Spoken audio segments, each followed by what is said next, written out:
na organize na yung local DRRM office at saka yung ERU, Emergency Response Unit ng lahat ng munisipyo. Kung hindi ito na-alerto, posibleng mas malaki pa yung bilang na namatay. Tama po kayo. At sa pagtulungan ng local responders natin, yung Office of Civil Defense, Opo.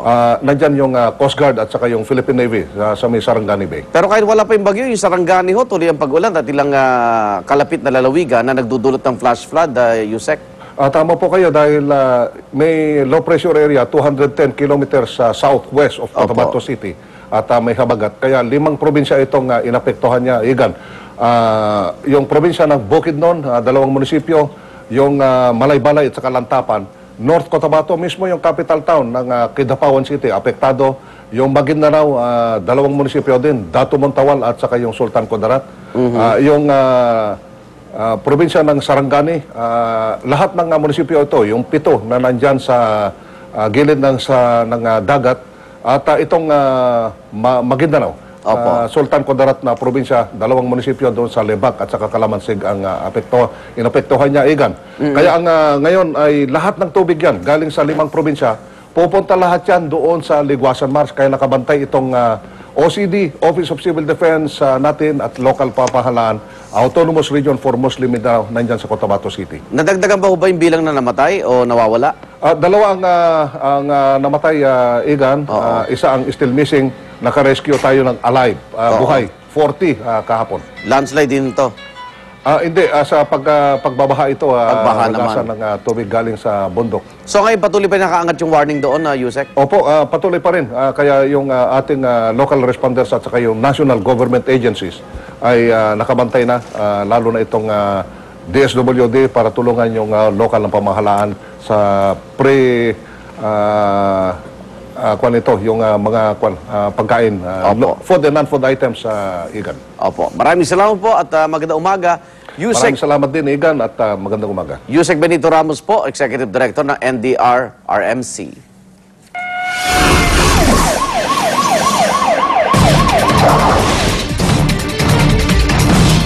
Ihaharap naman sa Manila RTC Branch 43 ngayong araw si Rafi Nepa, ang nahuling suspect sa pagpatay sa batang si Geraldine Dindin Palma. Pero paniwala ng ama ni Dindin, mali ang nahuling suspect ng mga pulis. Narito ang report ni Cara David. Batang nakasilid sa isang palutang-lutang na maleta sa Manila Bay, ang leeg nito pinuluputan ng isang electric cord. Yan ang gumulat sa ilang residente sa Breakwater sa Tondo, Maynila noong August 2007. 5 taon ding naging palaisipan sa mga pulis ang kasong ito ng batang kinilalang si Dindin Palma. Nahuli ng mga pulis ang isang suspect. Paniwala nila, ito na raw ang susi sa kaso. Tagal-tagal po ng kasong ito, way back 2007, ngayon lang po siguro mabibigyan ng hustisya o katarungan ang pamilya ng biktima. Nahuli na noon si Rafi Nepa, pero pinakawalan dahil hindi sapat ang ebidensya. At hanggang ngayon, mariing itinatanggi pa rin ni Nepa ang krimen. Hindi ko po nakita yun, wala po talaga akong alam doon, isang kusing po, wala po talaga akong alam doon. Oo, pero bakit ka nadidindi? Kasi po, may dala-dala po akong bag, pero iba po yun sa pinaglagyan ng bata, iba po yun. Yung dala-dala ko pong bag, laman po yung mga damit. Maliban kay Nepa, 5 pang ibang suspect ang hinuli ng Manila Police noong 2007. May testigo raw kasing lumantad at nagsabing ginahasa at pinatay umano nila ang 7 taong gulang na si Dindin. Pero 1 buwan matapos ilibing si Dindin, pinahukay ang bangkay nito at muling inotopsy. Dito lumabas na hindi ginahasa ang bata.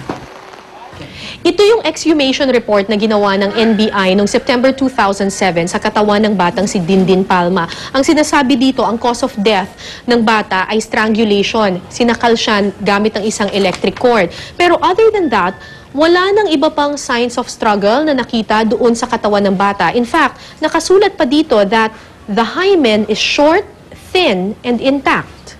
Dahil dito, naniniwala ang pamilya ng biktima, mali ang mga hinuling suspect ng pulis. They were arrested on charges of rape with homicide when there was no rape. Walang mas isang kasalanan. The only kasalanan is being poor. That's the only kasalanan. They're so poor, easy to put the blame upon. Naniniwala si Ginoong Palma na ang tunay na susi sa krimen ay ang yaya ni Dindin na si Marites Untog, na huling kasama ng biktima bago siya nawala. Pero hanggang ngayon, hindi pa rin natutuntun si Untog.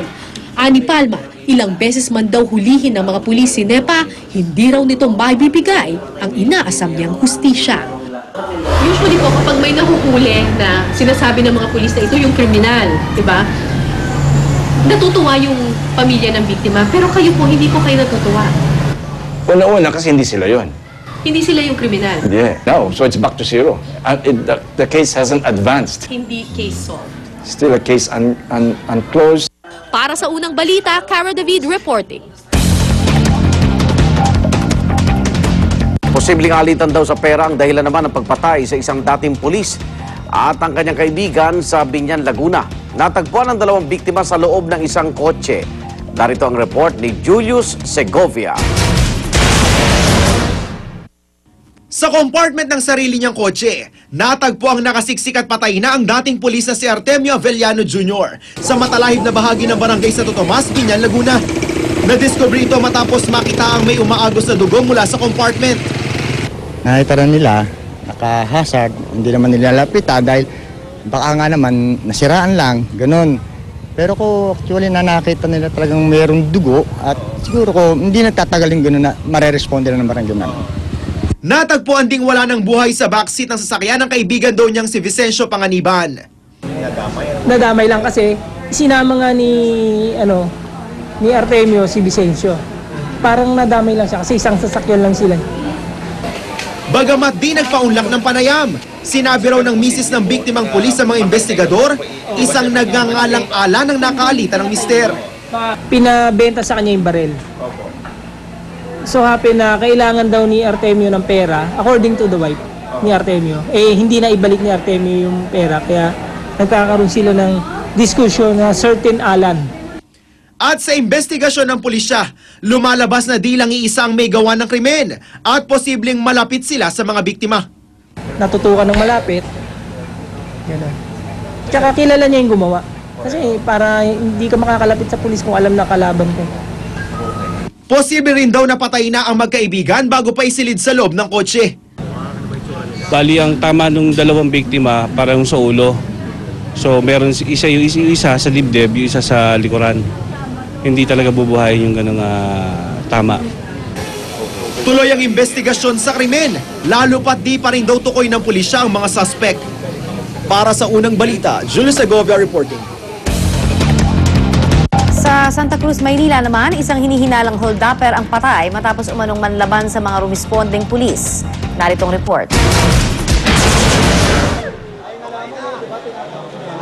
Nakabulagda na sa bangketa ang hinihinalang hold-upper na ito matapos mabaril ng mga miyembro ng Manila Police District.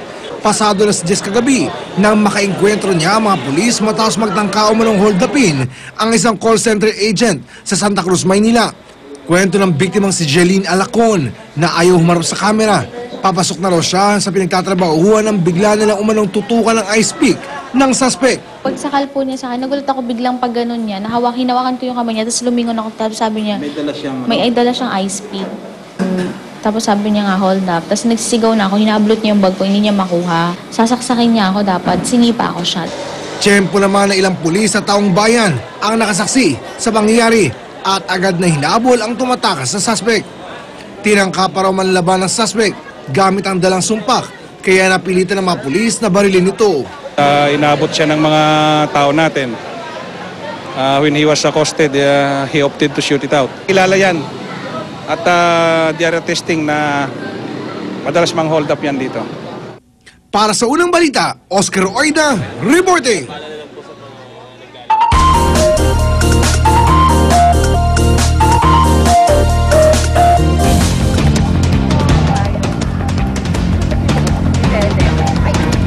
Alright mga kapuso, nag-uumpisa na pong dumating ang mga estudyante dito sa St. Joseph's College sa E. Rodriguez, Quezon City. Kahit alas 8 pa po ng umaga, magsisimula ang klase. Higit sa 1,000 estudyante mula nursery, kinder, elementary, high school at college ang magbabalik eskwela ngayong araw. May 45 estudyante sa kada classroom dito po sa St. Joseph's. At ang panuntunan ng eskwelahan, ipinagbabawal nila ang paggamit ng cellphone sa loob ng klase. Pwede naman daw magdala ng cellphone pero dapat iwan sa Office of Student Affairs at pwede lamang itong gamitin kapag may emergency. Ipinatutupad na rin po dito ang K-12 curriculum ng DepEd. Samantala, bilang bahagi ng ating serbisyong totoo, inumpisahan na po ang repainting ng badminton court. Ito pong badminton court, ito po yung ginagamit ng mga estudyante ng St. Joseph sa kanilang PE classes. At kani-kanina lamang dumating na po ang mga kinatawan ng LTFRB para magsagawa naman ng inspeksyon sa mga school service. Preview lang po, dapat daw po yung mga kailangan nating bantayan sa mga school service, dapat kulay dilaw ang school service, may nakasulat na school service.